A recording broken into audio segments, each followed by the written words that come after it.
Josh Allen looking deep, going deep.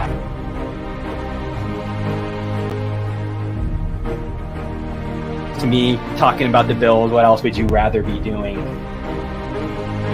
We're hoping to add a new dimension to the Cover One network. Slings it deep downfield, and it's caught inside the 20. Right now, I just want to talk about this championship level. I've never had a championship caliber team to talk about. I want to focus more on the storylines each week. What are the big stories going on with the Bills? What are thoughts, commentary? How do these things impact Buffalo? Deep drop. Deep throw. And it is pulled in for the touchdown. Allen deep to the end zone and caught for a touchdown. Play action. Allen. Deep downfield. Wide open.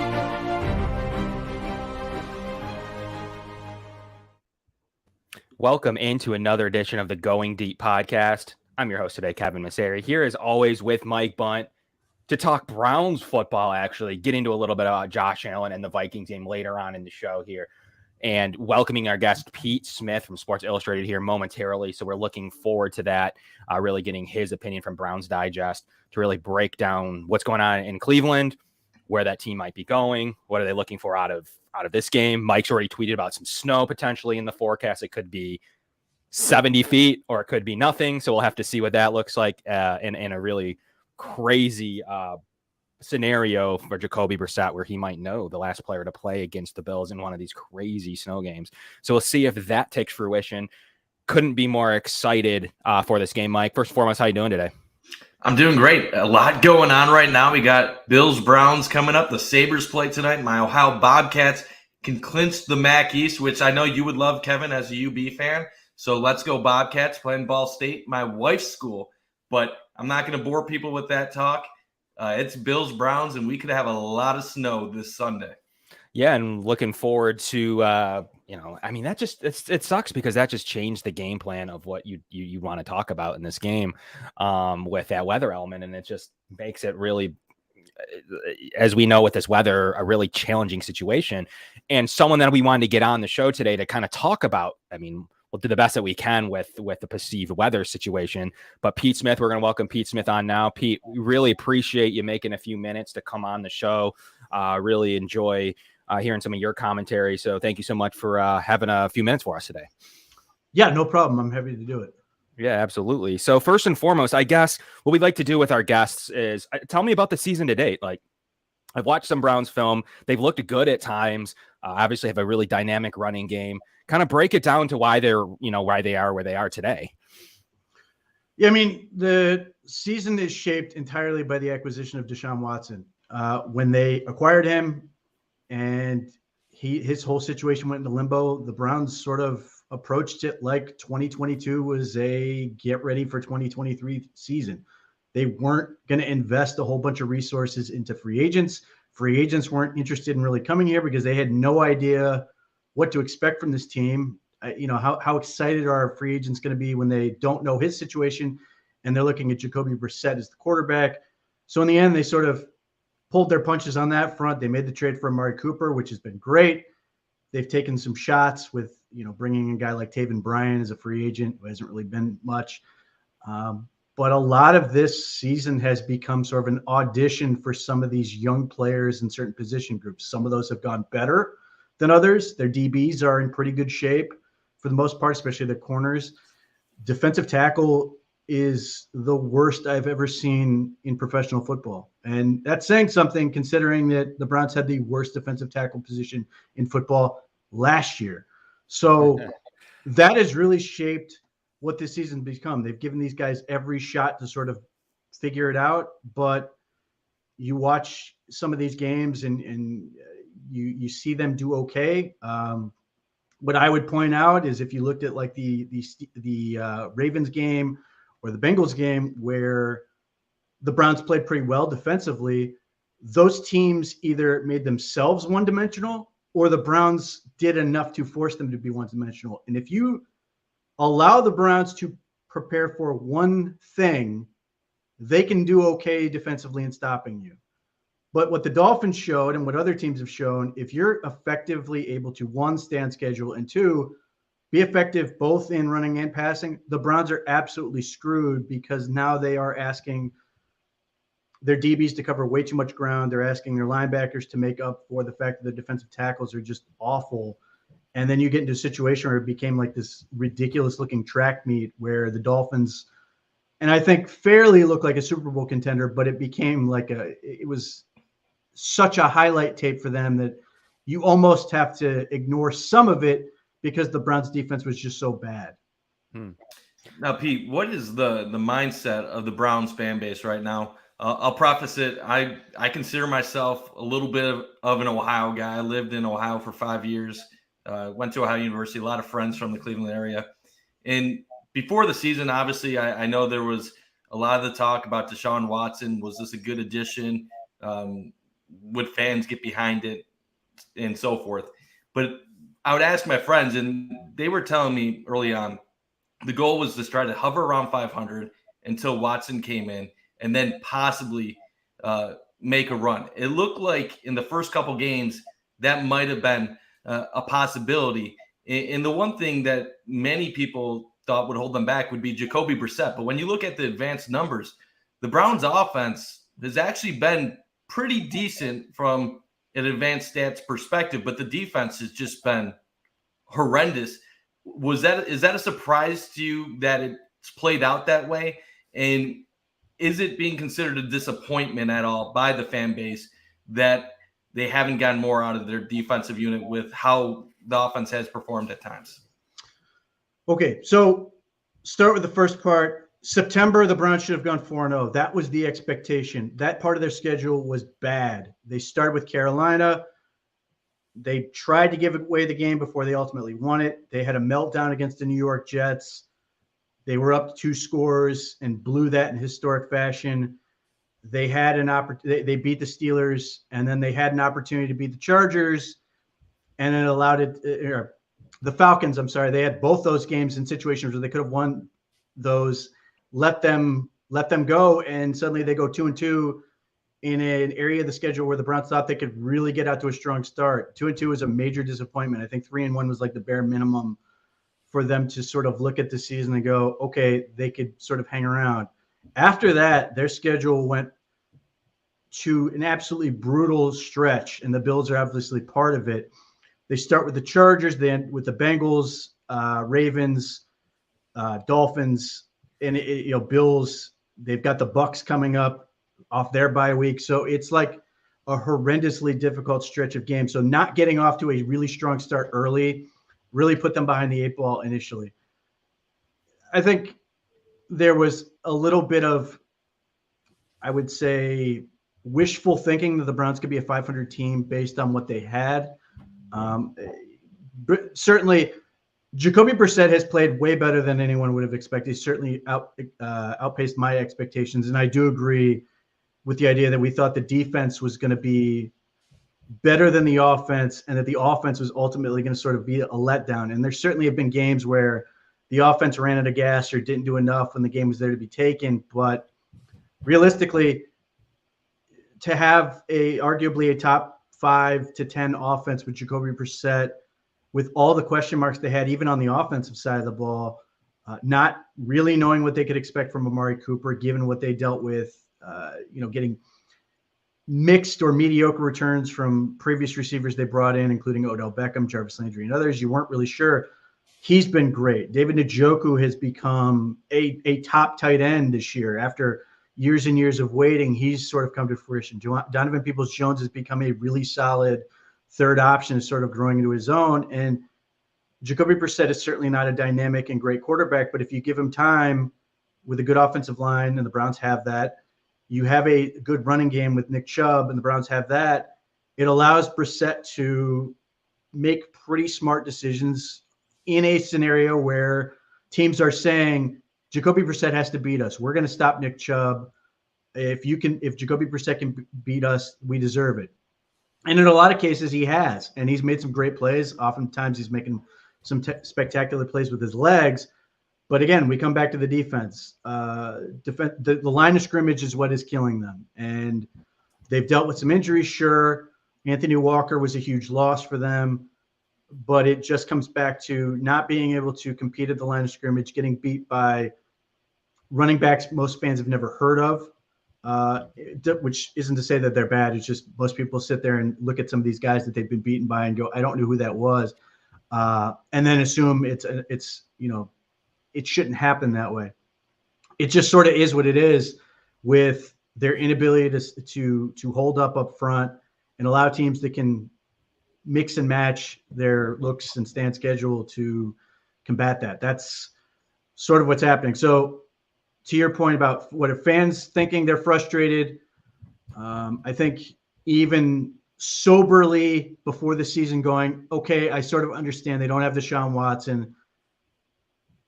You had to have somewhat restrained expectations. I think being in the heat of it, being in the middle of it, losing in the way they have, certainly this last game against the Dolphins and losing so significantly, has allowed that to overflow. And now they're looking for, accountability, which, comes in the form of firing guys. Joe Woods, the defensive coordinator, has been a guy fans have been trying to fire since he was hired, basically.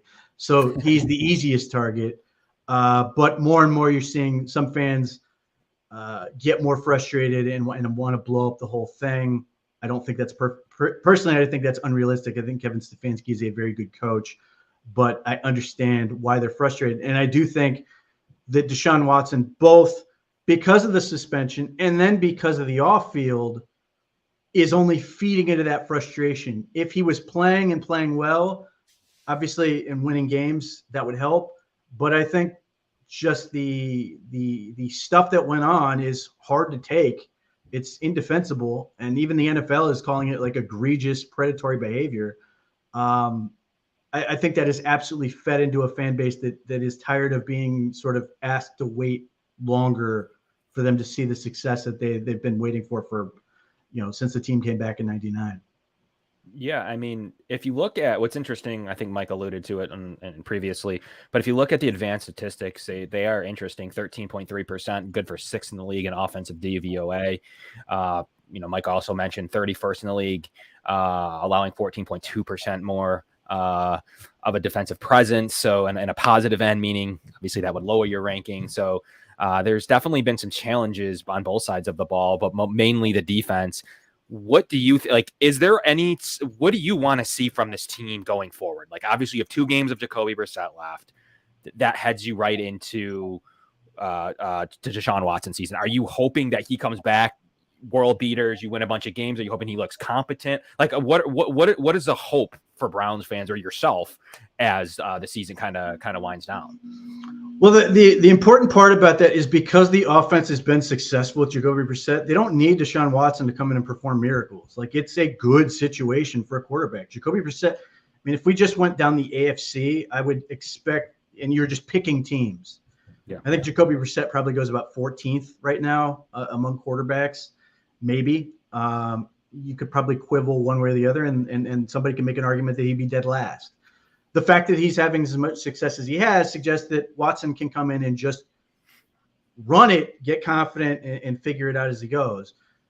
I think the way the Browns are handling it, the way he sort of handled his off-field preparation, is going to allow him to come in and be reasonably effective in terms of being able to play at a game speed, play, not be surprised by what he's seeing.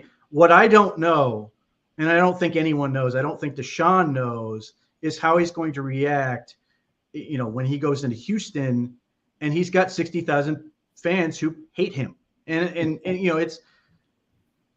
it's not just that he's the opponent or that, that he didn't sign with their team or he's not playing for them anymore. It is for reasons that, people could understandably severely dislike somebody, and they can say things they're going to be really hard to listen to. And I don't know, I don't know how you do that. And the contrast I would look at is like Ben Roethlisberger was really good at being the villain. And that's not, I don't like Ben Roethlisberger, but that's a really unique skill. What I would contrast is somebody, living in this area who watched LeBron go to Miami. When that initially happened, LeBron seemed to really like the idea that he was going to be the black hat. Oh, it's going to be fun to be the villain with Dwayne Wade and Chris Bosh, and we're going to win all these championships. It didn't take long for him to really dislike that treatment and want to be, loved again. And all he did was sign somewhere else. And maybe he made it sort of a cartoony situation when he did it. He didn't do anything illegal. He didn't hurt anybody in a way, in a real way, the way that Deshaun Watson has at least been accused of. And there's a lot of evidence to believe that. So Deshaun Watson's never been hated. I mean, whether it was Clemson or as a Houston Texan, he's always enjoyed a glowing reputation. And I don't know how that's going to go for him. But in terms of the football aspect, I think he's going to be fine. I think he's going to be able to play effectively. I think the supporting cast around him is going to allow him to make a reasonably smooth transition. In fact, this week, I fully expect he is playing the part of Josh Allen to try to get up to game speed for the Browns. That, now he's got to go against the ones on defense with a scout team. I think that's going to help him, get up to game speed quicker. He's going to have to make those reads against a real NFL defense and make throws. I think that's going to enable him to hit the ground in a way that's not going to look like he's trying to jump into the preseason. Is it going to be, a beautiful game against the Houston Texans? Probably not, but they're not a great team. It's going to allow him to sort of get his feet under him. And I think they're going to have success. I think there's no doubt that, he's better than Jacoby Brissett. I mean, it's not difficult to make that judgment to say he brings more to the offense. Like, they're not going to be able to play 8 in the box and just say, okay, we're going to play man behind or cover 3, and you're going to have to pick his part. Deshaun Watson is going to eat that up. Just his presence on the field is going to make Nick Chubb more dangerous. It's going to create some more opportunities. So that part is certainly important. I think more than the fans, I think that is big for the team. I think people didn't factor in how dispiriting it was for the team to go from thinking, oh, it's going to be a 6-game suspension, we can get through this, to the gut punch of 11. And he may well deserve it. He may well deserve never to play again. But I think from a psychological standpoint within that locker room, that was a punch to the gut. And whether or not they want to admit it, I think that had an impact on them and sort of their focus and their drive on the season. I do think that when he comes back, there's going to be a little extra juice in that room. It's not a slight against Jacoby Brissett. I think he's a phenomenal locker room presence and a leader within that room. It's just Deshaun's a little different in terms of what that does for everybody else. I think that's going to be really interesting how the final 6 games of the year go with Deshaun Watson for you guys, because obviously it doesn't look like playoffs are going to be in the picture, which takes off some of the pressure when he eases back in. But it is going to be about 2 years since he's played live football, and you would expect a little bit of rust. It's a good thing the Browns have a solid running game, but next year right away there's going to be expectations, especially with all they had to give up to acquire him and then give him the guaranteed contract. But going back to the game on Sunday, the Browns rushing attack is obviously one of the best in the NFL, if not the best. And the Bills have been vulnerable against the run in recent weeks. With the weather forecast, with the possibility of not just a little snow, but a ton of snow, is that something that you believe would be advantageous to the Browns to have a horrible weather game against Buffalo and kind of even things up, dumb things down? Or would you rather see a game where the weather doesn't make that type of impact? And one more side note on that, the last memorable snow game in Buffalo was 2017. They played the Colts, and they won a game in overtime. The starter for the Colts that game just so happened to be Jacoby Brissett. So it's kind of ironic, 5 years later, could be the worst snow game since that point, and the Bills will be going up against Jacoby Brissett once again. Yeah, it's hard to really project what a snow game really means. If it just means there's snow, that's, I don't know that that's going to have a big impact on the game. If it's a Buffalo windy Ralph Wilson style stadium game, sure, that's going to have an impact. Now, even then, the Browns are a power offense, and that's beyond their running game. Amari Cooper's 215 pounds. Donovan Peoples-Jones is 210 pounds. David Njoku, assuming if he's back this week, is 250 pounds. These, that part of it might work to their benefit. The fact that they are big and they are not afraid to punish teams with the run blocking and run after catch stuff. And Jacoby Brissett's a big guy with giant hands. Like, is that going to matter all that much? It's difficult to say. But obviously, anything that sort of leads the Browns into a game where both teams sort of have to run the ball more is probably going to be better for them, especially against a team like the Bills, because that would theoretically mean that Josh Allen is going to have the ball less. Obviously, he's a big part of their running game, but every time they hand it off, the Browns may look at that as a small win. So from that standpoint, maybe. But ultimately, I doubt it has a huge impact because the Browns' defensive issues, or I should say the threat the Bills pose, is still going to force the Browns to be honest in the passing game unless, like I said, it's 20, 30 mile per hour winds and that knocks passes out of the air or makes it difficult for those guys to throw it. But both guys who are going to be quarterbacking this game have strong arms. It's hard to know if that's going to be much of a difference. If it's, if it ends up being like a game where the Browns and Bills in the past have had, where it's, 9-6 type game, then yeah, I would say the Browns benefit from that. That you're asking Nick Chubb and Kareem Hunt, who are physically big in addition to being talented. Obviously, Nick Chubb's arguably as good as it gets. Can they physically move the Bills down the field in a game where there's a lot of punting and all that stuff? Sure. But it's hard for me to say, the snow is going to save the Browns or make the Bills more vulnerable. I tend to doubt it is going to make that much of a difference. And Pete, how are you looking at this game? 3 or 8-0 type game. The Bills and Browns have played some of the worst football games head-to-head that I've ever seen. So hopefully we don't get one of those on Sunday afternoon. Yeah, I've been to I mean, the only thing I would add is, like, I have no idea who the Bills kicker is at this point, but the Browns have a rookie kicker. Obviously, Cade York has a big leg. He never played in anything like this. So I don't, that's another thing. I don't know how they're going to deploy him, where they're going to feel comfortable. Obviously, pregame is going to make a big difference in that, but he's a rookie kicker. This could be a game where kicking makes all the difference. Yeah, I mean, they come from Tyler Bass from Georgia Southern. He's been really good in his Bills career. He's shown propensity to play in these games and be decent, but this weather sometimes we've seen Justin Tucker look bad in the playoffs a couple of years ago, and he couldn't make a kick. And that shows you how bad the weather really is. So when you have Justin Tucker, I think he missed the first time he's ever missed two in a playoff game or something. So I think it shows you that it actually might even that out, where if it's bad, no one can kick to some point where it's like extra points are very hard. So that depends more on the wind element. Like I remember that scene in the Indy game where they were trying to move the snow out of the way. And I mean, the kicks were they were still missing 25-yard field goals. It was insane. I don't know that it's going to get that bad. It is in the forecast, Pete. They are talking between 2, 3, 4 feet, 5 feet. We'll see if that happens, if they can clear it, if it's all at one time, or if they can clear it off before the game. It does have the potential to be something weird looking, which I think everyone would say would favor the Browns in some form or fashion if that was the case. But if not, obviously the Bills are still feeling pretty confident.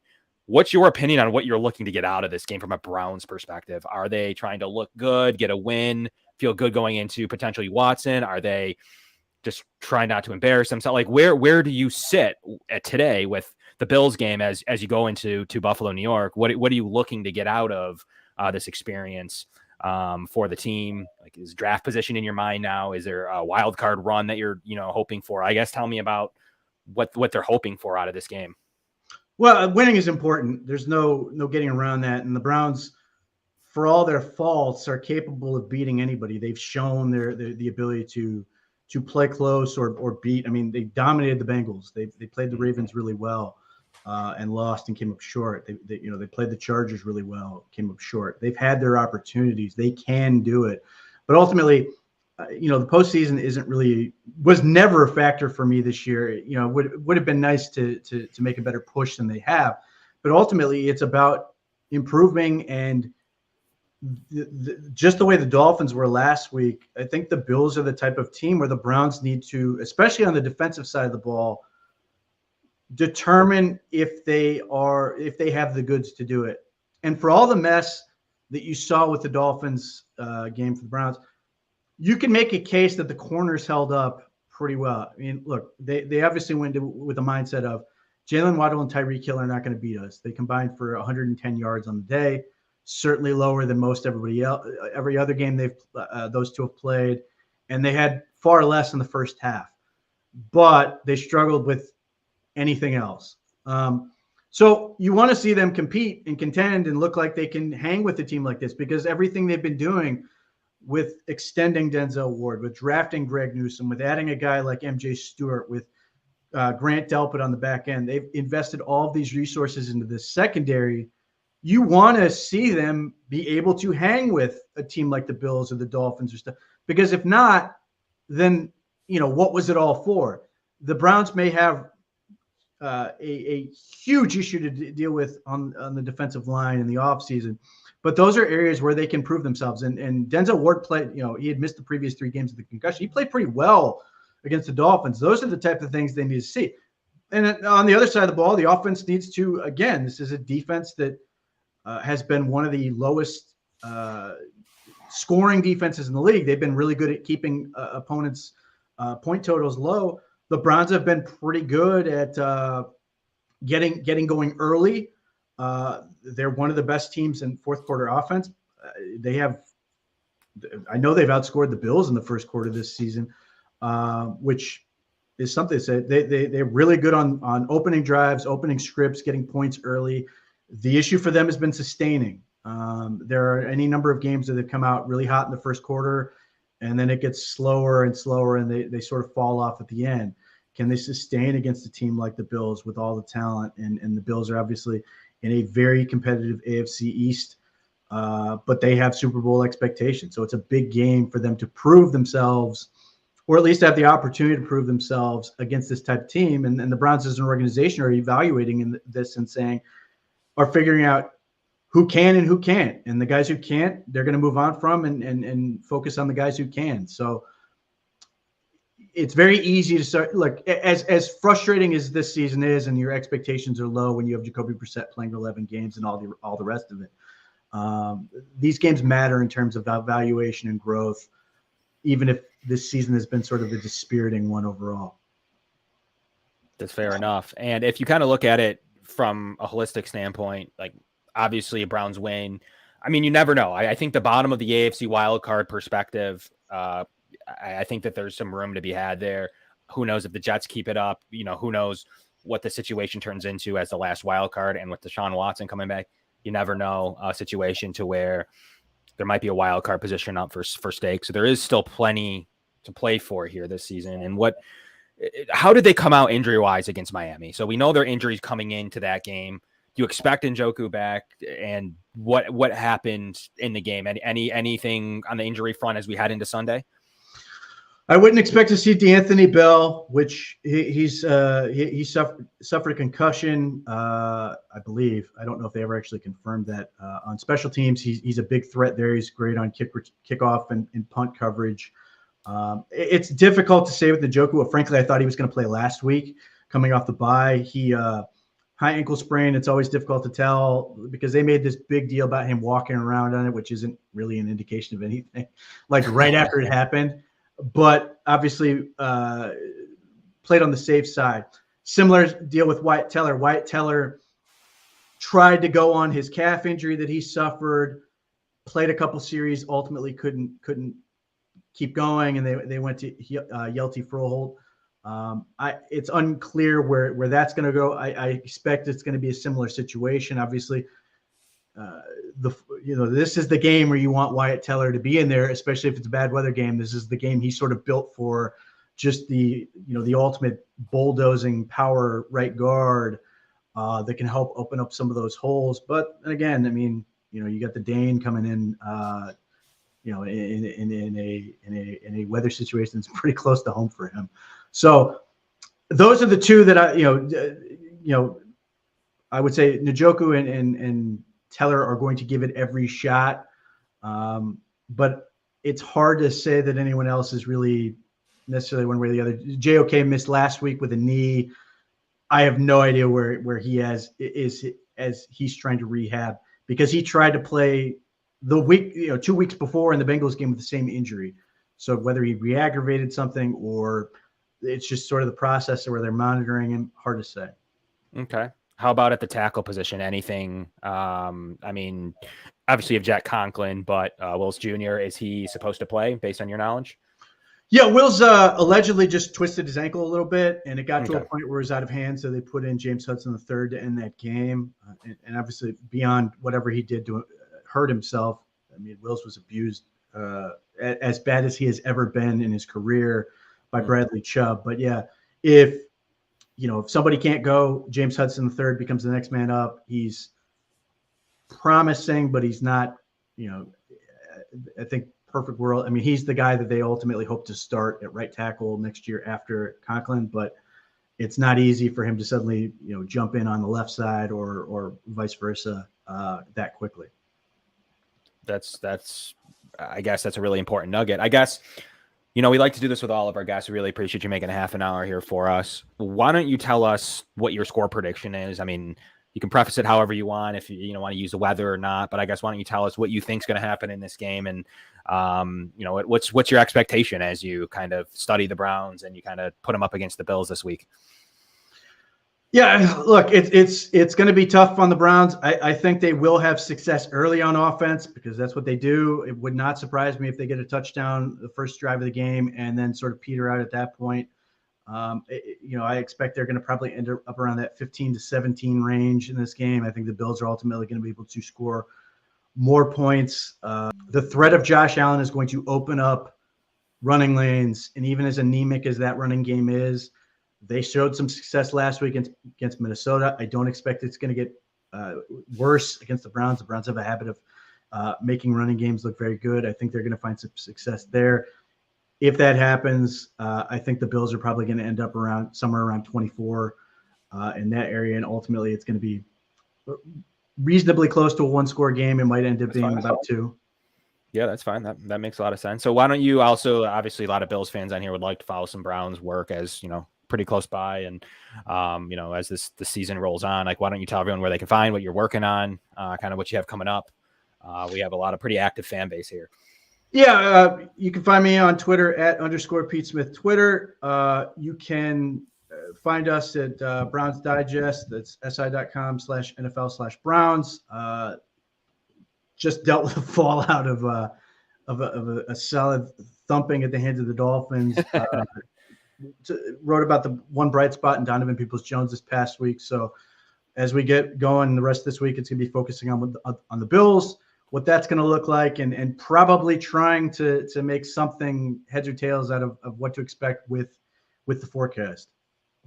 Yeah, it's definitely a pretty big factor in this game. So, obviously interested in, following on DPJ, got to follow him at Michigan through some of his stories. I seen the season with Michigan. He was focal point of that show. So it's definitely, a player that I've been excited to see develop. So just like the Bills have with the receiver too, I'm excited to see how that plays out in your receiver room, as there's some talent there for Deshaun Watson for sure. So there's going to be a lot to watch in Cleveland. Not only this week, but over the remaining games of the season. So Pete, thank you so much for coming on and giving us a half an hour. I really think that the Browns, if the weather goes a certain way, have a chance to really compete in this game. And so the Bills have been known to struggle in situations like they did in New England with crazy winds, and the stadium brings out some weird scenarios, Pete. So we really appreciate you popping on. Definitely going to follow your work, and appreciate you giving us a minute here. Yeah, thanks for having me. Yeah, absolutely. We'll talk to you soon, Pete. So, Mike, lots to break down there from Pete. Really, yeah, a lot. It gave us a lot of nuggets there in the first half an hour. What do you take away from everything Pete was able to say? The Browns are just kind of. It feels like some disappointment, but also that they had prepared themselves mentally for it, the fan base that is. It's really surprising to me when you really dig deeper into the Browns, when you see their record 3-7, you're expecting a team that with a backup quarterback just hasn't been able to get it done on offense. But the numbers say the exact opposite. This is a team that has been very strong offensively. Number 6, one spot behind the Bills in offensive DVOA, which I don't think anybody would would have thought going into this game? But it's the Browns defense that has been horrendous. 31st in DVOA. And when you look at the matchup, this is where the weather can make an impact. I know we always caveat PFF grades, but PFF has the Browns as one of the top running offenses in the NFL, and they have the Bills as one of the bottom rush defenses in the NFL. Now, I can argue with that because I don't think that's 100% accurate. Yes, the Bills have had some difficulties in recent weeks, but before that, the Bills were actually doing quite well against running teams. But if the weather is poor, which we'll see, who knows what we're going to see on Sunday. Obviously, they're saying we're going to have anywhere from 2 to 4 feet of snow from Thursday onward. What is it going to actually be 1 o'clock to 4 o'clock on Sunday? We'll see. But you'd figure the worse the weather, the better odds Cleveland has. I'm not going to pick Cleveland in this game, but if it does come down to a running contest, that does make things a little bit more difficult for the Bills. Not saying the Bills can't overcome it, but interesting to hear his perspective on where things stand. I think this is going to be a ball game. When it's all said and done, I think it's going to be a ball game because, as we've said all last year, the one thing that bad weather, if it does end up being bad, is it limits the Bills' passing attack. And surprisingly, the Bills actually have a good grade running the ball on PFF because Allen is such a dynamic runner at quarterback. But offensive line, when you got to depend on our offensive line, they're one of the lower rated run blocking teams. So that kind of is an oddity where the Bills can be one of the top graded rush teams with one of the worst graded run blocking units. So we'll see, Kev. Lots to digest, and we still have to get to that Minnesota game a little bit and talk we sure about do. issues from there. So. We'll transition it by saying Ohio is currently losing 3-0. Toledo is about to go down 21-0 to Bowling Green. Well, I'm okay with that Toledo result because that means all Ohio needs to do is get a win over Bowling Green next week, and they're in.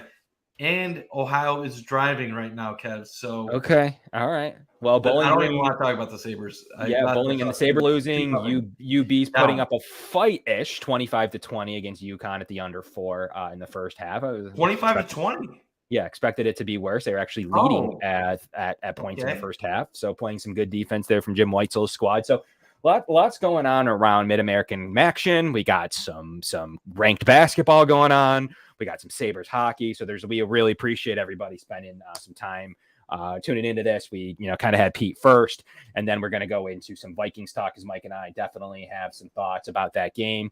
And just we got to talk about Josh. Lots of thoughts coming up on that. But real first, with Josh. Yeah, we can start with Josh. But real first, I wanted to hit you guys with one of our very special promotions. Hey guys, Cover One is excited to announce our new partnership with BetUS. BetUS has a live wagering on all major games, the best betting variety in the business, and an easy deposit and withdrawal process with the fastest payouts in the industry. Our loyal Cover One fans get a choice between 2 exclusive offers, either a 125% sign-up bonus on your first deposit up to $2,500 or a free $50 bet with no deposit required. Just use promo code COVER1 on the links provided in the show description below. He's a natural. Like, he should be doing commercial voiceovers. Greg's a natural with that. Yeah, I think he likes it. I think he likes doing it. Maybe he's got a future in that. So, but yeah, we really appreciate everyone tuning in and check out that BetUS promo. It's a great promo. We'll really get you going with one free bet or a really nice match bonus. So, Mike, I'll let you seem fired up. You seem ready. I'm going to bounce pass to you. On the pick and roll. Why don't you tell us exactly how you're feeling on the Vikings game? And we'll start at the top with Josh Allen's performance. And what do you think? So I'm frustrated. I'm honestly pretty upset about that. 2 losses in a row to 2 teams I believe the Bills are quite a bit better than. And it's just you blow double-digit leads against both of them. And for whatever reason, the second half performances have just been god-awful. And I get it. Like there's things going on. The Bills defense obviously undermanned and struggling against the run the last 2 games. Josh Allen not seeing the field the way he needs to see the field, forcing some things. But it's one of those things where you want to be harsh on them, but you also want to keep perspective. Like 6-3. If you would have told me before the year 6-3 with how the schedule was shaping up, I would have told you I don't love it, but I don't hate it. I can accept it. But 6-3 after you beat the Chiefs, you beat the Ravens, you crushed the Titans. It feels like they got through that tough stretch. And then last year, like I said, after they beat the Chiefs, they went 3-5 the next 8 games. And that's what cost them a 1 seed. That's what cost them home field advantage. This year, you beat the Chiefs, and then you go 1-2 the next 2 games. I don't know if it's something where they have a mentality where they are investing so much into that singular matchup and they take the pedal off, or if it's just some bad luck. Because on the one side, you want to look at it as your 3 losses are by a combined total of 8 points against 3 teams that are combined 21-7. You have the strongest strength of victory. You have a very difficult strength of schedule, and you still are in a position where you should win the AFC East if you play the way you're capable of the rest of the season. So you look at it like that, you're like, calm down, don't overreact, things will steady out. But then the other side, you're looking at it, the Bills are 2-9 in one-score games in their last 11. As much as we say show after show after show that those are 50-50 contests and that they're going to even themselves out over time, maybe they won't. Because the one constant in the 3 losses the Bills have had this year is that they have had the ball with the chance to tie or win the game on the last drive in each of those games. And Josh Allen has fallen short each of those times. I'm not saying Josh is incapable of doing it. As we've seen, he's done it against Kansas City repeatedly. But it's almost like when you're boxing and you're playing in an inferior opponent, or even basketball, where you are the far superior team or athlete, and you're letting someone hang in. Well, the longer they hang in, the more they're able to believe. Then the pressure goes from them to you. And for whatever reason, when they're in these pressure moments against what I would say lesser teams, something freaky typically happens. The Bills fail to convert fourth down and goal against Miami, against the Jets, pressing, interceptions, and then even against Minnesota, fumbling on the goal line, and then throwing a late interception. It'll steady, but they're pressing for sure in these situations, and not to keep going on and on and on.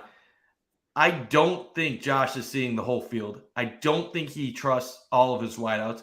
I think missing Cole Beasley and Emmanuel Sanders is impacting this offense in more ways than we ever expected in the offseason, because he doesn't have security blankets. He does not trust Isaiah McKenzie the way he trusted a Cole Beasley. Dawson Knox is not getting open the way he did last year because he's the situations that they're putting him out there. And you know what? You're seeing Josh make throws that he should never in his right mind make. Yeah, I mean that's a mic rant for you. Lots to digest there. Yeah, a lot to digest. Yeah, I'm sorry. It's just a lot to digest from Pete. A lot to digest from Mike. Good point there on Mike's rant. 99 last 18-1 possession game. Lately it's 2-9. So that's because they won a lot of 1 possession games. The year prior in 2020. So do we get a jittery Josh with no fans and he's able to think clear and not and get 2020 is different? Kev, 2020, like people always want to point out to 2020. They played that was the first year Josh really ascended to that level. There was no fans in the stands. It's a totally different experience.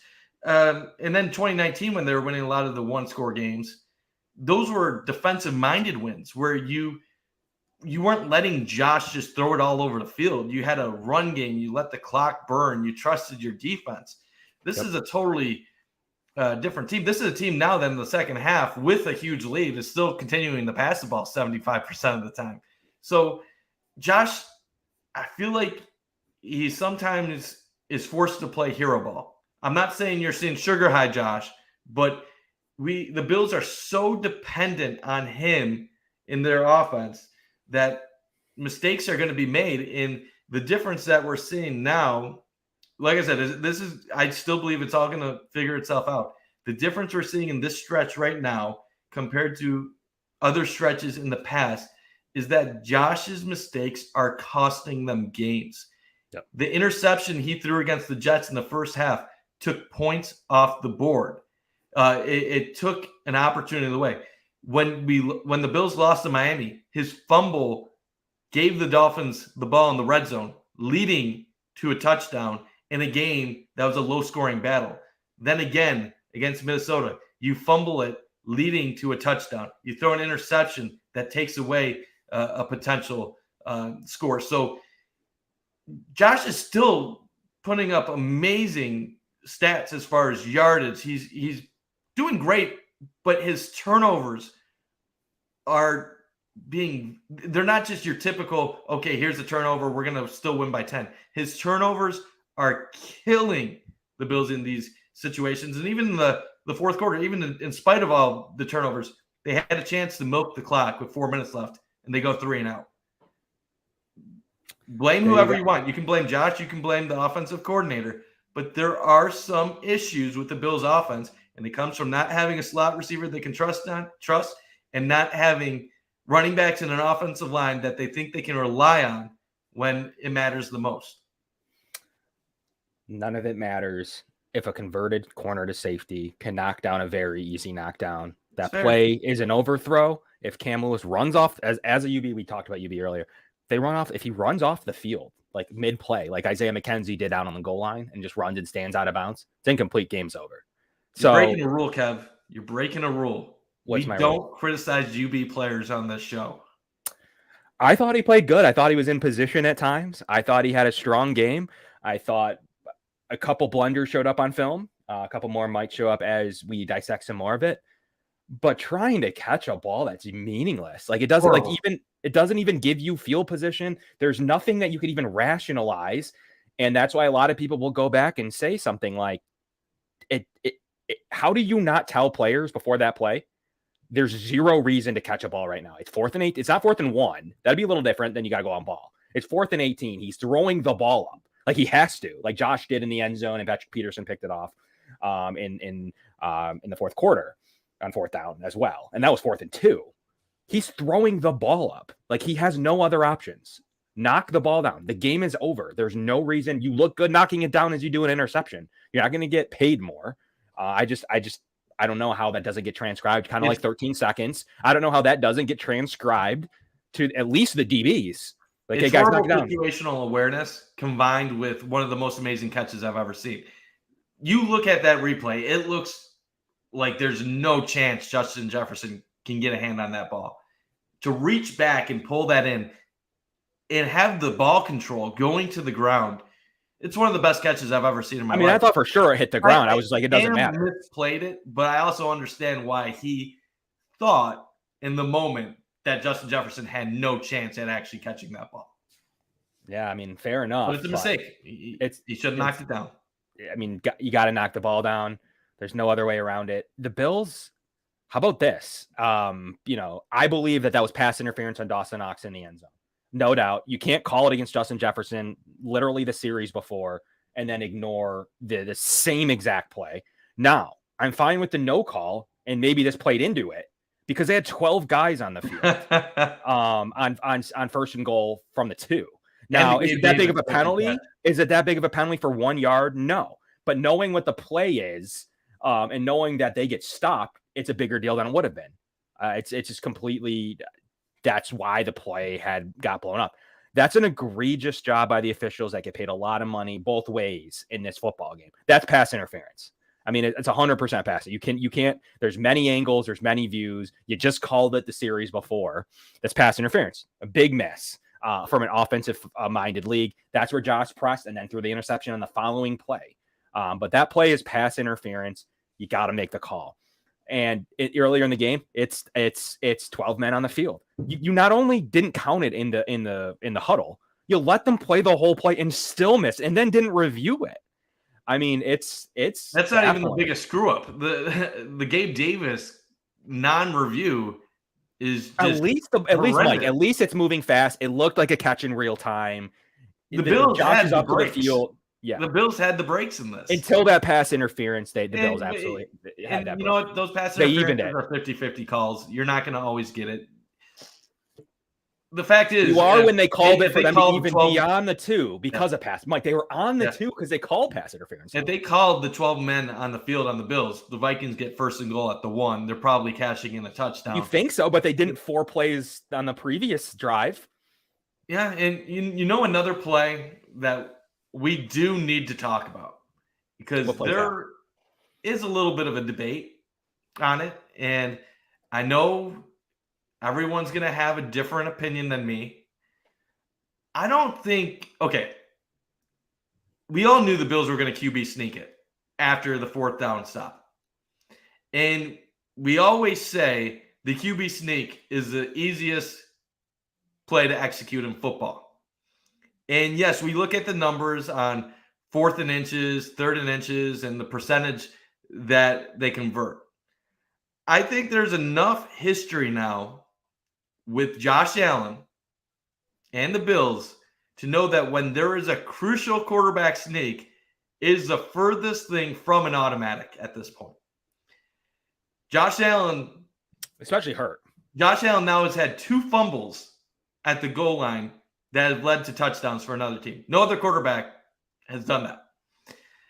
Josh had the fumble against Dallas where he picked it up, was able to force his way for the first down, but got lucky there.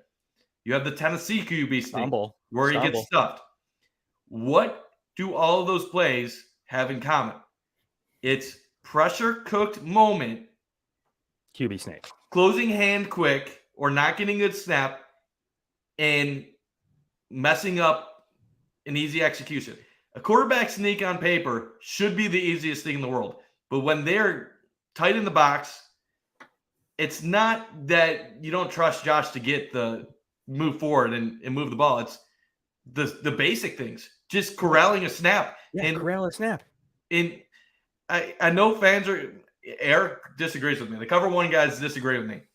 I wouldn't have been against shotgun, spreading it out in that situation. And if Minnesota keeps their guys spread up, have Josh rush up behind the center, snap it, try to get a push. 2 yards. If they jumbo it, they put all the men in the box. I don't even care if you dump off a pass. Because you know what? What is the bread and butter of this Bills team? The passing game. Yeah. What do you trust them more? To get 2 yards on a pass? Josh and shotgun making a play. That's what I trust. So on first down, Minnesota has 1 timeout. And like I said, 99% of football minds disagree with me on this, and I'm okay if they disagree with me on this. First down, Minnesota has 1 timeout. It doesn't kill you to try 1 pass. It really doesn't.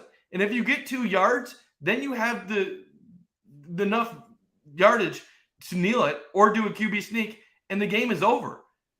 I know that the QB sneak should have been automatic, but the Bills have shown with Josh Allen it is not automatic. So even though people want to say, oh, it's a 99.9%, that only happens 0.1% of the time. No, it doesn't. Josh, in big moments, has messed up a QB sneak 4 times. It happens. And they also don't, and they're also very good when it doesn't matter. He's very good at it. So the statistics would show you that. I think prior to the Tennessee game, this is back to the Tennessee game, one of your 4 examples. They had never, they'd been stopped once in his career. So what the second being the Tennessee game. The common denominator and all of these things that go against need to have it situations. Because what do we always say? Well, and we're very numbers based. Like, I will defend the numbers all the time. But when we're talking about 50-50 games, like the 1-score games, the numbers would say it should even out. Well, why haven't they? In the QB sneaks, the numbers say should be an easy first down. Then how come in crucial situations we have seen him fall short in back-to-back years? Because those are pressure cooking situations. Josh has admitted that he pukes before every game. Josh has admitted that sometimes he gets too amped. Josh is a great quarterback. He is one of the best athletes at the quarterback position the NFL has ever seen. And what makes him great is sometimes what costs the Bills in these games. He gets too pumped up. He closed his hand before the ball even came to it. And I guess they were saying that Gabe Davis, I think, gave him a little bit of a push early. He's running. He's going forward before he even gets the ball. And I'm not a quarterback. I can't break down film like Eric and all that other stuff. But what we often talk about in our Cover One conversations is that the Bills need to be able to calm him down or bring him back sometimes. Like sometimes he gets too far out there. The Bills had a stretch last year where they lost 5 out of 8 games. They fell to 7-6 overall. When Josh is doing things the way he's supposed to, he's almost undefendable. But sometimes he gets in these ruts where it's a couple games here or there, and this type of stuff happens. No reason to panic. It's going to all settle itself out, and the Bills are going to be fine. They're going to win the AFC East. They're still going to have a home field in the first round, and they could win it all. But this is something to be concerned about slightly. That's interesting. Yeah, I wanted to address the safety point. This is a big topic of this play. You definitely don't do it on first down. I mean, you run around one play, you throw it away. You run around the second play, you throw it away. You run around the third down, you throw it away. And you run around on fourth down, and then you kneel it. So I guess there's some ability there to do that. I think that the argument against that would be Ken Dorsey field goal. Ken Dorsey saying himself that short field on a punt and then a field goal. The Dolphins did it to them, actually, in a very similar spot. The Dolphins were like, nah, we're not messing with this. It did get blocked, but at the end of the day, they didn't fully mind it. I still say this, and some people disagree. I wish they got the punt off because the Bills would have had the ball at the 40. Yes, they would have needed the touchdown. I do think that would have been a better scenario. And I think in this situation for the Bills, it's you're hoping for a punt that is as good as Miami's was in 120-degree temperature, the ball flying through the air in this situation. I don't know that you're going to get the ball down to the 20 like the Dolphins were able to do on their free punt. You know, you're talking about the 40 and then needing 20 yards. I don't know. I don't think it's a bad decision because if you tell an NFL coach, it's not world shattering, but it's not something you do deliberately. Here's the thing. Justin Jefferson, we all know it. We all watched the game. He was carving the Bills. You're telling me you trust the Bills defense in that scenario to stop him from making a chunk play? Maybe they do. All they need is one chunk game, and then they're kicking a field goal and they have a chance to win. Coaches want to be in a position where they can control the outcome. They decide their own fate. I think the safety situation is only if you're in trouble and you need to do it. It'd be a different thing if the safety put yourself in a 3-point lead where they could only get a field goal to tie the game. A safety in that scenario would have given Minnesota a chance to win the game. And there was still time on the clock. I'm not a fan of it in that situation. There's other times where I could get behind it, but I don't think an intentional safety in that scenario was the right move. I think, like I said, I would have liked the shotgun situation, try to spread them out and just get a couple yards. Because it's not like we don't see the Bills get yardage in these situations all the time. When the Bills... we're not this yard-strapped team. And, like we've seen the Bills go on 97, 98-yard drives before. The difference is when you're in the first quarter and you do the QB sneak, you're probably going to get the yard.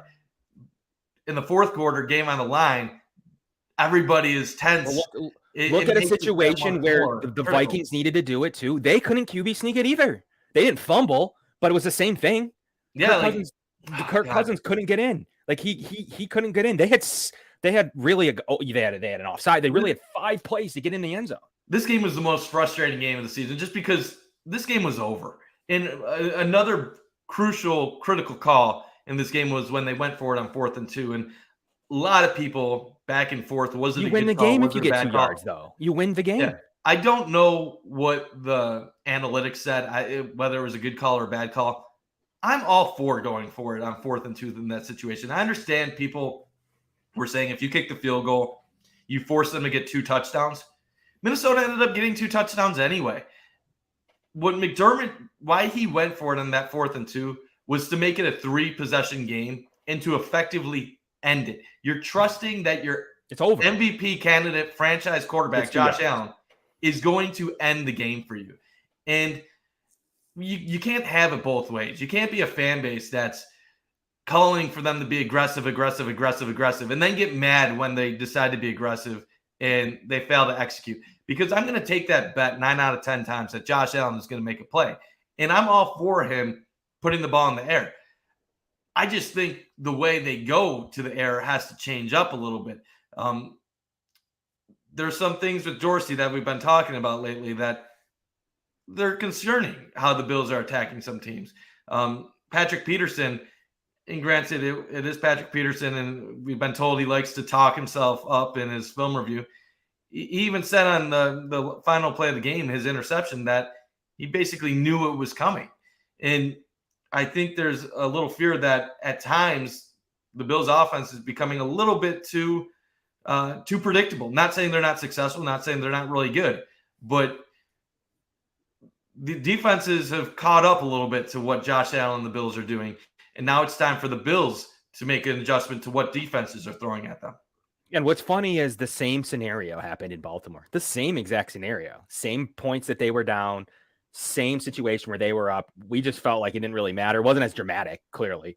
The same plays happened.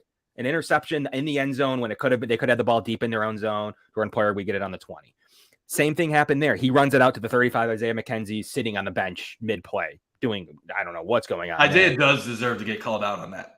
That was, I know fans were like, you tackle the second he got out of the end zone. I'm like, all right, that's not bad. He's going to get tackled at the 3. Yeah. He goes to the 33. Isaiah, the person that tagged Isaiah shouldn't have tagged him because that's just ridiculous. Don't tag players when you're doing the criticism. They're hearing it in the locker room. They're hearing it in film review. But that play by Isaiah was unacceptable. Yeah. First of all, he goes out of bounds. I get it. To him, the play's over. His chance at getting a touchdown's over. He doesn't move an inch from the time he goes out of bounds. Then the Josh second he sees that pass thrown, he should be running onto the field, making a play to knock it down. And that's what Greg was saying the other day too. He could have knocked it down. And granted, whatever. He's probably thinking it's a 4th down. We're still losing the ball. That was one of those momentum changing plays where even though it only ended up being like a 20-yard change in field possession, 30 had quite the impact. And from that point on, the Bills offense didn't do anything until the final drive of the second half to force overtime.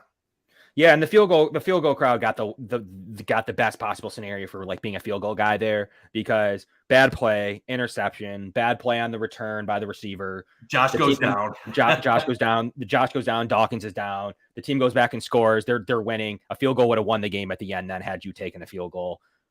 The Bills got lucky that the Davis call wasn't over. I'm still not going to rule out with an incomplete pass there. Still plenty of time on the clock for the Bills to get into field goal range. So I'm not going to sit there and say the game was over in that situation, just like I'm not going to say that for sure the Bills win with a pass interference in the end zone, 1st and goal on the 1 with the Dawson Knox interference. That was interference. Yeah, nobody was over. Anybody saying it was over just because Gabe Davis dropped, you got Josh Allen. You could still get another chunk play and get up. You get a touchdown. Yeah. The only difference is in that scenario, you're not going to have another play after that where you try to go for the win in the end zone. And that's exactly what the Bills wanted.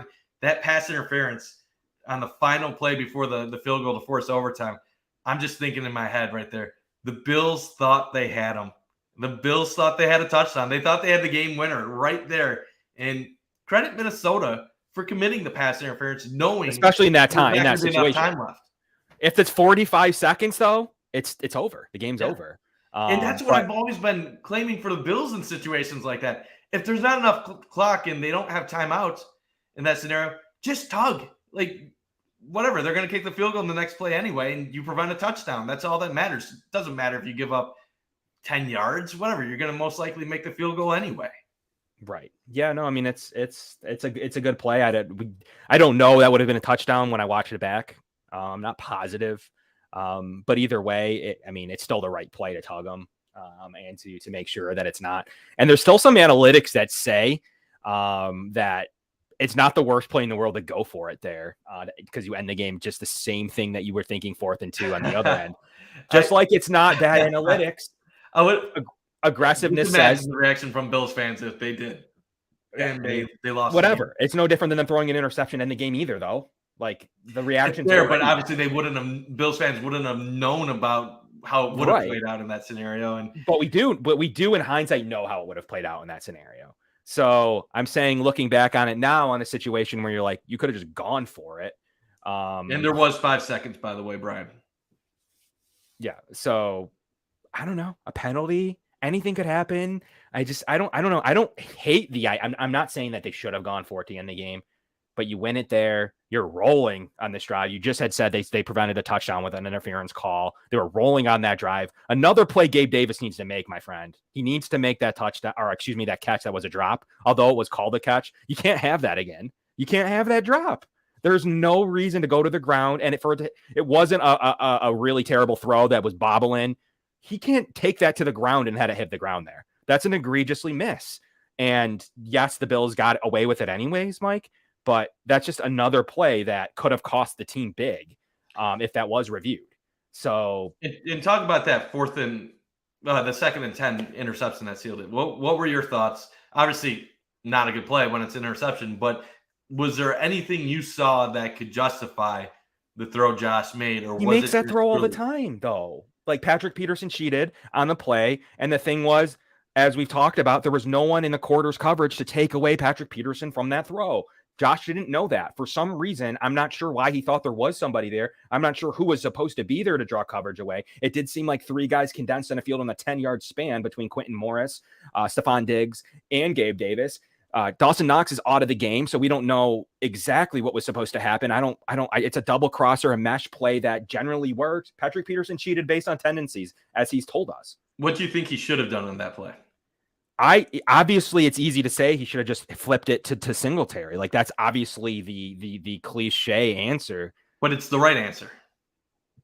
Singletary was not out of his block yet by the time Josh was winding up. But Josh was winding up prematurely. Okay, that's a better argument than Singletary being open. If he was winding up prematurely, that's fine. So we've been talking about it. I don't know if you've been part of the back and forth or not, but Aaron, Eric, myself, all the Cover One guys, we're always talking about stuff on either the Slack channel or Twitter DMs and back and forth. And one of the things that was brought up was obviously people saw the screenshot where there was no one within 5 yards of Devin Singletary. And the first response was that, well, Singletary wasn't past the block when Josh was winding up. And Eric's response was, that doesn't matter. Josh shouldn't have been winding up at that point. He should have known that Singletary was going to be there, and anything would have been a better decision than what he was throwing into. My belief is similar with that. Josh forced something that didn't need to be forced. It was 2nd and 10. Worst case scenario, you think is an incompletion. You just get 3rd and 10. You dump it off to Singletary, you get 5-6 yards. 3rd and manageable. The game didn't need to be won in that play. The Bills still had a minute 20 plus. I got a question for you, Mike. Let's say they get that 5 yards. The next play, incomplete pass in the end zone. You go for it. You go for it. So you go for it there, but you didn't go for it at the end of the game. End the game. I don't want to hear any Bills fan telling me that they would have kicked the field goal to tie. Kick the field goal in that situation. First of all, I don't know. God, that would be such. That's the same. It's the same thing in the beginning of that. We just talked about it, though. We just talked about it at the end of the game. A tie is better than a loss. But I look at it as you enter the game with 2 losses. Kansas City enters with 2 losses. The tie, you're suddenly a half game back then. Do you trust your offense to get 5 yards, or do you kick a field goal knowing that you have no chance of winning? But you know what it does? It gives you the tiebreaker in your division. Yes, it doesn't help you against Kansas City. Absolutely not. It helps you in the situation where you're now 1-1 against the Jets. You're 1-1 against the Dolphins. The tiebreaker's out the window. So the question is, you just earn the tiebreaker back. But do you trust Miami's going to get to 12, 13 wins? Yes, I think it's possible. And I'm not a Miami guy. I think it's possible. Do I think that they do? It's tough for me. They have a hard little stretch here. It's one of those. We talked about Mike on this show. Mike on this show, we talked about them. We talked about the Dolphins. If you kick the field goal, you're grilled. grilled anyways. Are you grilled if they miss 4th and 5? They're grilled on the play that Allen threw on the interception. They're grilled. Like in almost all scenarios, they're grilled. And I trust they would go for it. It depends where.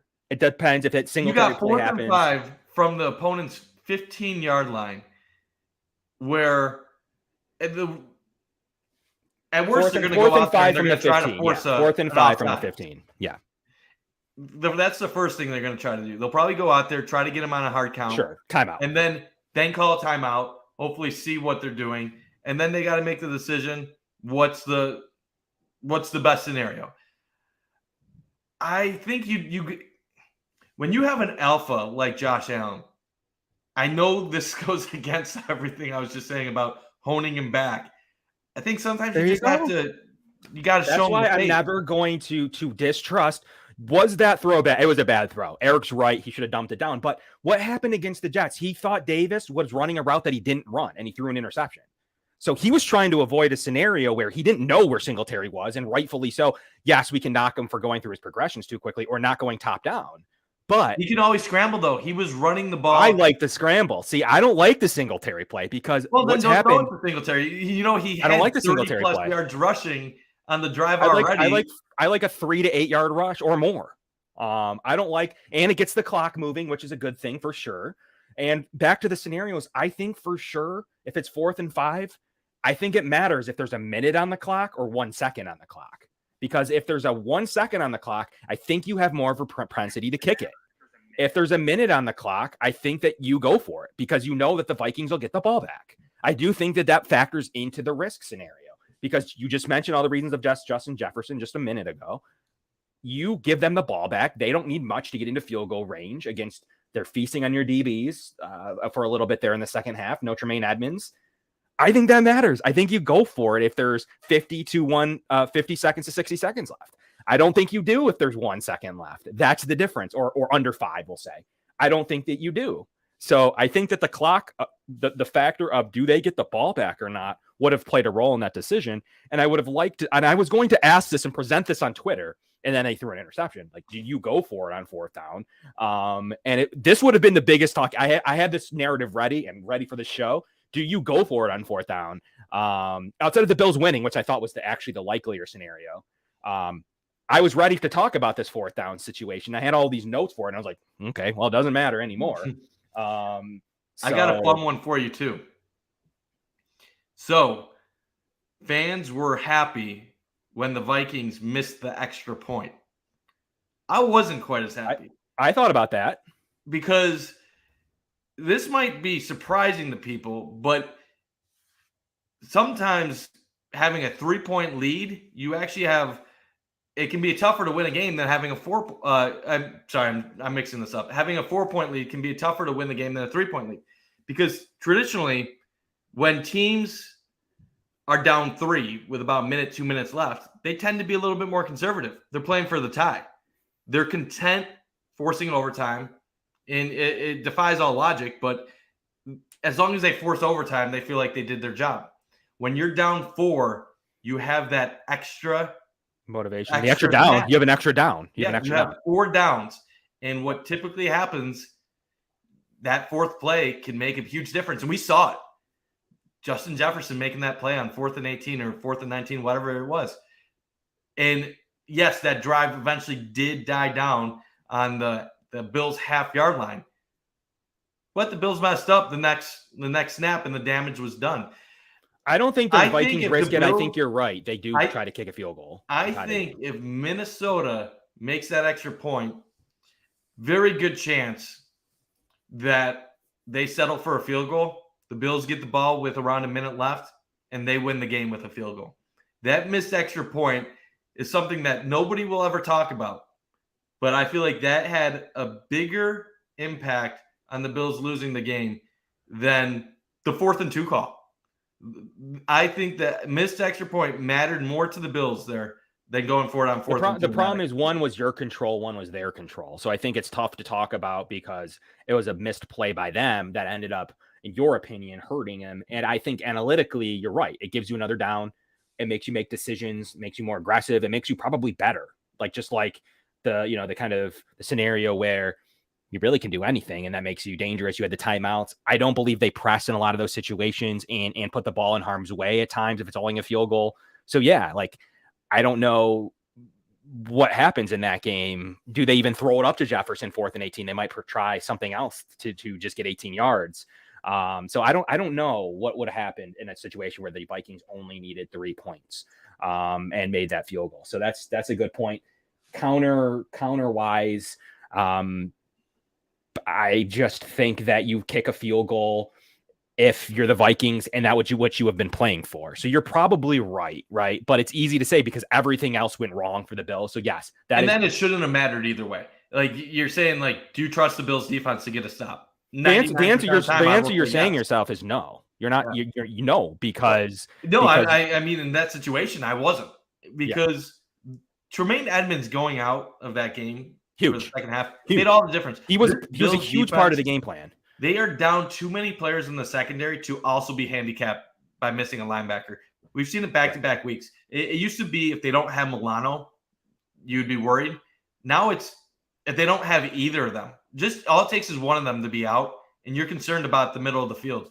And it's one of those things where the defense is still playing very strong, but it's just so frustrating to see how Minnesota went from being kind of handicapped in the first half where they were really struggling to move the ball up and down the field and almost became unstoppable late in the game. And you just go through all the lists of people gone. No Trey, no Kyer, no Tremaine in the second half. Obviously, Mike is out for the season. Poyer is out. No Rousseau.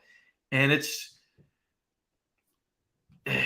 getting to make an impact right now. And that's why it was so frustrating because when Vaughn gets the sack and you set up the 4th and 18, you're like, oh, they're going to find a way to escape this. They're going to find a way to hold them and make that stop. And God, I saw a comment early. The Bills needed about 7 things to go wrong for them, and all 7 things did. And Mike, I tweeted it the Dolphins game. I had a list ready to go for this game, but I didn't want to fight with because Vikings fans are bad too. They've been in my mentions all week.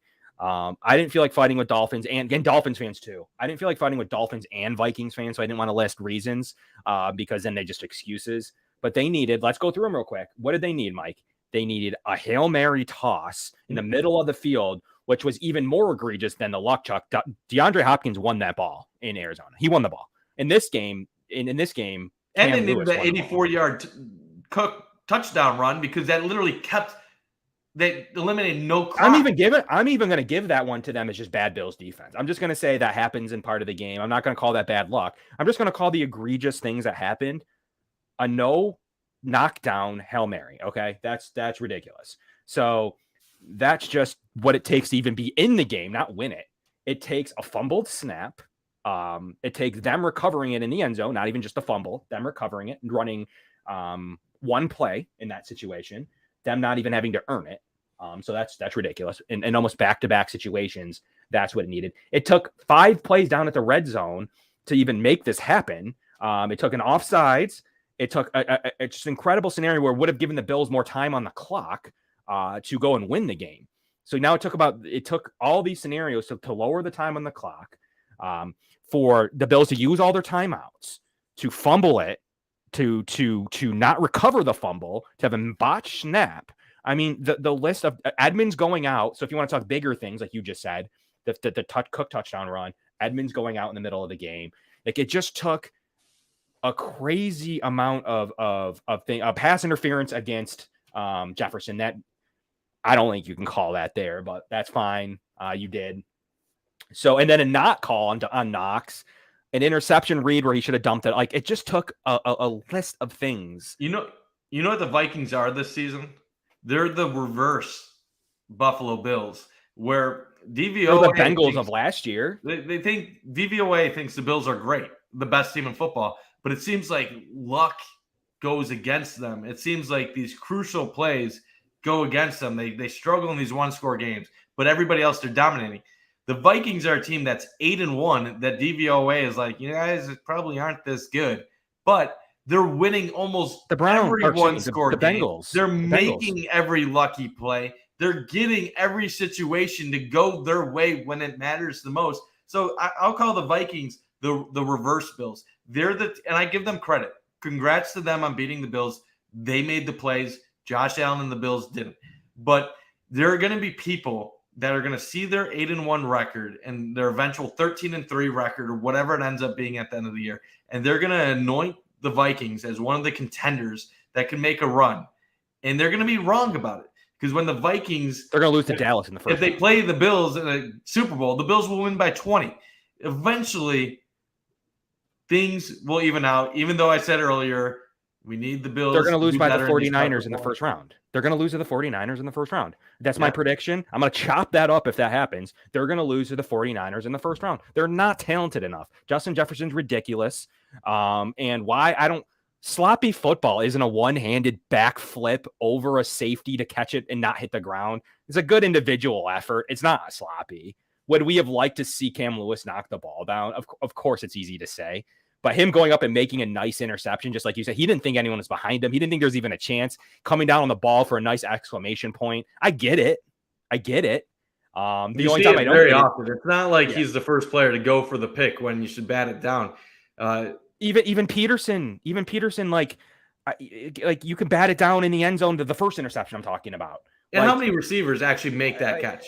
Like that's two. Diggs. That's a 1 or 2 players in the league.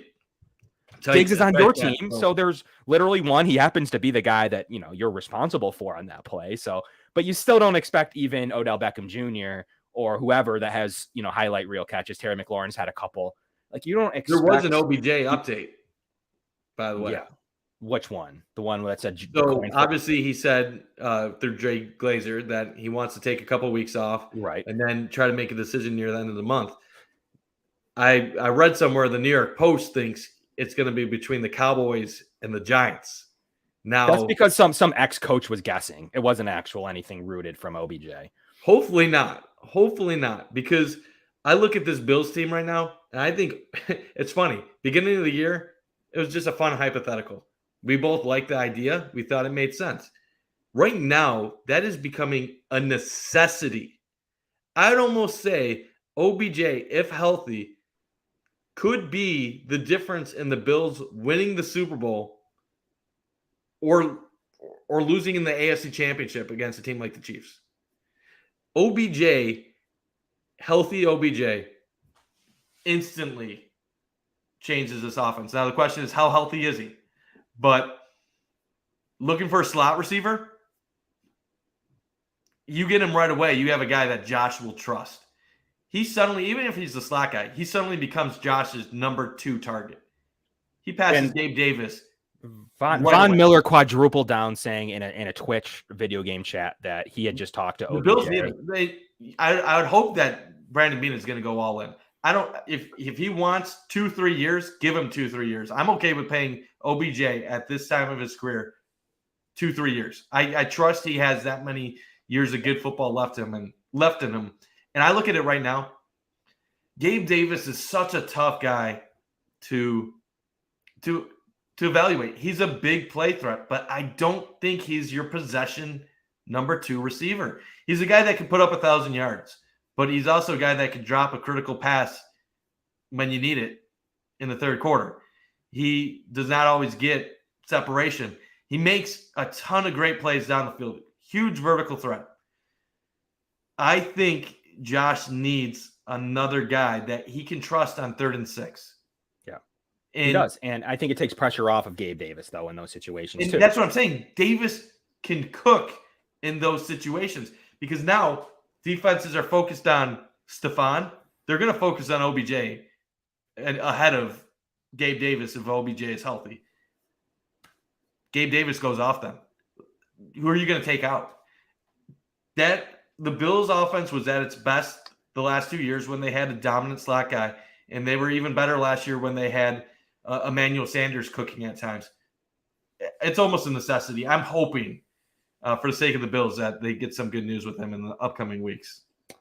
It's interesting to see what I almost think terms necessary. It's interesting to see how much he's willing to do this year. It's said to be $5 million this year per his agent. And it's said to be, wanting at least some term if OBJ wants it. So we'll see how it turns out over the course of the next 2 weeks. Can you address these real quick? Yeah. I don't think OBJ signs with Buffalo, and he might not. I think Dallas is definitely a threat. Do you think weather plays a role? I mean, they had Green Bay in the running before they started sucking. Kansas City is supposedly in the running. They're not a warm climate. New York Giants are in the running. I don't think weather is going to be the deciding factor. I think it's where does he fit in? I think the Packers and the Rams sucking brought it to the Dallas or the Bills. I really do. I really think that's the Giants have a chance. No, he's not going to play his 4 games with Daniel Jones. The Giants haven't scored over 24 points once. They've gone once and 1 win. Like he's not going to go play defensive running football with Saquon Barkley. That's not where he wants to go for 4 long term. Maybe if they give him a 6-year deal, sure, they're back in. But I don't see it on a case of 1 to 1.5 years. I don't see. And you know how Bills fans are going to react if he doesn't go to Buffalo after everything that Von Miller has said. I don't know. Like I respect Von. I like Von. Von says he's not going to be chapped. He's going to be chapped. I think Von is a very good communicator. I think he is a smart, intelligent, obviously an incredible athlete. But the one thing I don't know if Von has picked up on, at least early on in his time in Buffalo, is the living and dying through the team that Bills fans are. Obviously, he's made comments about Bills Mafia being great and everything. But when he first came to training camp, he would refer to loving his teammates in LA and how it was a tough decision. And I respect him for being upfront and honest about that stuff. But there's a lot of people in the Bills fan base that get butthurt when you're talking about, oh, it was a tough decision to come to Buffalo, and you're complimenting your former team. There's a lot of people in Buffalo that have inferiority complexes that don't want to hear you talking good about anything other than Buffalo. If OBJ ends up signing with Dallas or goes to the Giants or the Chiefs, I do think there's going to be some Bills fans, a small amount, but I do think there's going to be some Bills fans that are going to be upset with Von for feeling like they got played, fairly or unfairly. But they're gonna hold him accountable by saying you basically guaranteed he was coming to Buffalo, and now we don't have him. I think there's going to be a part of the fan base that's going to be upset with Von if OBJ doesn't come here. Yeah, I mean, I'm not saying it's right, but it's going to happen. I can't say it's wrong either, though. Like you're allowed to feel that way if you feel like he deliberately duped you, and or Von has some say over OBJ. All he can do is basically be the GM extension of the Bills, an assistant GM of the Bills. He can't. So really... you believe the hype, though? Like you don't think Von is putting this out there? No, there's not... I don't think there's some negotiation tactic, because I think there's a solid number that teams are willing to pay for him this year. I don't think that there's a big, and there are definitely already rumored teams. You don't need the Bills to come out there. Look, you have Dallas, Green Bay. Green Bay sucking right now, but you have Dallas, Green Bay, Giants, KC. I don't know how much he adds to the. Lamont, I respect you, but the Bills do need OBJ right now. Their wide receiving core is out of pure depth. They have a top 10 unit. Isaiah Hodgins is now starting in New York. That's how bad their receiving core is. 63% of the snaps. You lost Kumaro to a high ankle sprain. You do need him. You literally have 4 receivers. You actually have confidence on the Bills. I have confidence in 2 players. I got Stephon Diggs, who basically is being forced to do everything, and I have confidence in Gabe Davis as a vertical threat. You can't. Besides that, I don't have confidence in any other receiving weapon on the Bills right now. Like I think Dawson Knox is going to return to form, but I don't know. He's really only had 1 borderline elite season in his career. Singletary is a good weapon in the backfield, but he's not incredible as a pass catcher. He's decent. He's good. Cook has potential, but he's not there yet. Hines is not there yet. Well, Brian, I'm sorry if he is trolling. That's my bad.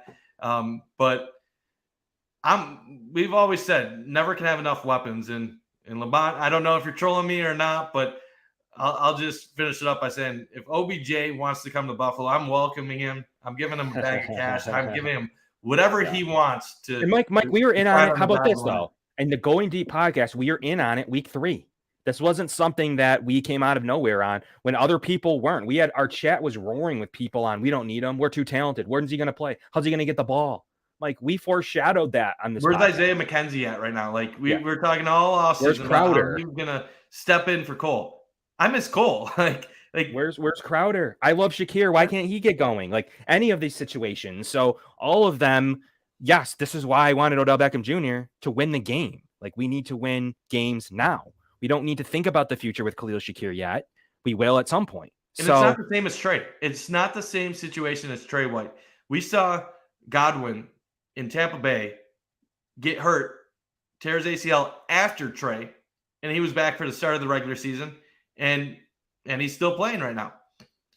The situation with Trey is unfortunate. It's disappointing, but some players take longer, and some players go through mental hurdles, and we have not been told enough specific information about what's going on with Trey, but I would tend to think he's most likely going through the mental hurdles of not trusting his body at this point in time. That's okay if the Bills can at least get him back at some point with their playoff push and then have him back for the playoffs. But OBJ, by all indications, has been cleared by doctors and feels like he is ready to contribute soon. So I'm not going to hold OBJ to the same timetable that another player had with an ACL recovery. And if he's ready to go out there and he can play at the level, I'm not even saying like 100% OBJ when he was tearing things up. If he can be 85% of what he was, take him. Well, if you want to continue this conversation, subscribe to One Pass. Slack channel's roaring. We have some amazing content in the Slack channel. It's worth it alone. A crazy nice shirt, classes with Eric, all of us, getting exclusive questions in. Give One Pass a shot. We don't know what's going to happen with Twitter out there right now. Get into a community, really strong Slack channel. It is roaring on game days. It's roaring all year round. Get in there. It's as fun as anything. It's really more educated Twitter with really good Bills people. You don't have to deal with fake Dolphins Twitter people that are in your mentions for no reason, insecure. So get on there, get into One Pass.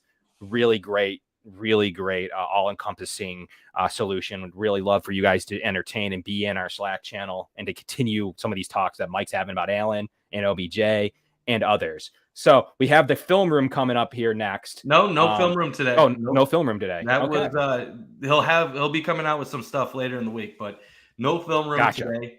And I do one final thing because I know we do have to wrap up. Just want to answer this question. Why isn't Poyer on IR? Simple answer. The Bills are hoping to get him back at some point. Obviously, he's not on the field right now. It's not looking good at the current moment. But the Bills do expect him to be back on the field at one point. There's a lot involved in it with Jordan Poyer. But at this point, I don't think this week, but I don't think this week, but I do think you'll see him at some point in December. The injury was worse than what the Bills made it seem to be. It does, but he's hitting game 3. And I will say, why isn't he on IR to save a roster? They need him. Why? They need a roster spot. Why? The Bills, it's tough. That would show me that they expect him to play next week. The Bills were irresponsible with how they've kind of addressed it. I don't even want to say irresponsible. They can handle it however they want from a PR standpoint. When Brandon Beane said Poyer was day-to-day, that was never even close to the truth. That was never close to the truth. They knew that wasn't close to the truth. But there is an expectation that he will be back at some point. Because if it was a season ender, if it was something where they didn't expect him to come back, then you would. You would put him on IR. You'd free up a roster spot and you'd move forward from there. So the Bills are trying to play the waiting game and hoping, can't even get words out right now, that he can eventually come back and make an impact on their run to hopefully a Super Bowl. And it's 8 and the Bills aren't close to it yet. They've only elevated a few back. PUP doesn't count in Trey's case. So you're talking about literally returning Xavier Rhodes back from the IR. So it's not really a huge. They've actually been pretty lenient on not using any of those IR spots to the point where they're going to run out of them anyways. So I can't. I don't think there's going to be any. You have Stevenson. You might, if you don't get OBJ, you're going to activate Stevenson then with one of those IR spots. So it's not a huge deal. Ike Butker is supposed to return here. He's on PUP. Will you see Jamison Crowder? I don't think any of those scenarios. So there's not, you're not going to really elevate a lot of people from the IR. You haven't used many of those spots at all. So I do think that there's definitely a few spots to be had in the IR room. I can't even think of anyone other than Rhodes coming off of IR that they've already utilized. So I don't believe that there's any scenario where that would be the reason. As if you came up against it, I would get into that. We've heard Rhodes does count against the practice squad because he was on the practice squad IR, freed up a spot for the Bills to use his spot on the practice squad with another practice squad player. So it does count to take them off of that and put him back on the practice squad without having to relinquish his rights, because while he's on that IR, he can't be signed. So that's why I do believe that counts. Even if it's quite literally zero if it doesn't count, because I can't think of someone that's been elevated not off a PUP that would count against the Bills limit that they're not going to hit. So I don't believe that's why. I think there is some serious discussions between Poyer, his agent, contract, the team, playing through injury, just so many factors that we were not privy to how that's going to play out. He could be anywhere from on the field Sunday, which I don't anticipate, to another 8 weeks, more toward the playoffs, or anywhere in between. So we really don't know where that could all play out based on what has been rumored and what we've heard. So we're hoping for the best. And I've said this on Buffalo Late Night. We need, which I was on yesterday, we need Trey to be ready to play ASAP. He's taken up now an active roster spot. You can't have him and Poyer taking up active roster spots. You need to make a move to someone on IR, or you need to start activating players to game day rosters, because Trey White might have done enough to make a difference against the Vikings game. So, Mike, really great show. We were here for an hour and 40 minutes, and it's a long edition for us, and we appreciate everybody staying with this conversation. We need you guys to join One Pass and get into the Slack channel to continue this and going on. And we're going to have a lot to talk about next week on Tuesday, a game preview next week for sure, to preview the Thanksgiving game against the Lions. I'll have a fun Lions guest for 30 minutes. And then that was a long time ago, but we appreciate Pete Smith from Sports Illustrated from coming on here to talk Browns, which was really, and he had a lot of good info packed into that 30 minutes. So make sure you rewind on demand. Everyone, all your listeners, rewind to the beginning and hit hit that like button. Smash that like button. Generally we're up against the film room, but not today. So we felt like we could fill in some time for the Cover One crew. But from the Cover One podcast, now we're Kevin Masseri, Mike Bunt. Appreciate you guys from helping me hit 6K plus on Twitter. It's a cool milestone. I know it's not as big as some of the big guys, but I really appreciate getting up into that number, as it's been fun to interact with all of you guys here on the Going Deep podcast, as we're hitting close to 50 shows soon, Mike. So we're ramping up and we're getting up there on our weekly edition. So we're really looking forward to the preview of the Lions. Hopefully 8-3, Dolphins hard stretch, Bills getting into it would be really fun to be where they need to be at 8-3 and alleviate some of these issues. So Kevin and Mike, appreciate everybody being here today. And we're really looking forward to coming at you with a preview of Thanksgiving Day game with the Lions after a big Browns victory. Whether or not, literally, I don't think it matters. So we'll see what's able to happen there. But from the Going Deep podcast, Cover One Podcast Network, check out One Pass. Have a great night, everybody. And we'll check you here, 7 o'clock next Tuesday. Josh Allen looking deep, going deep.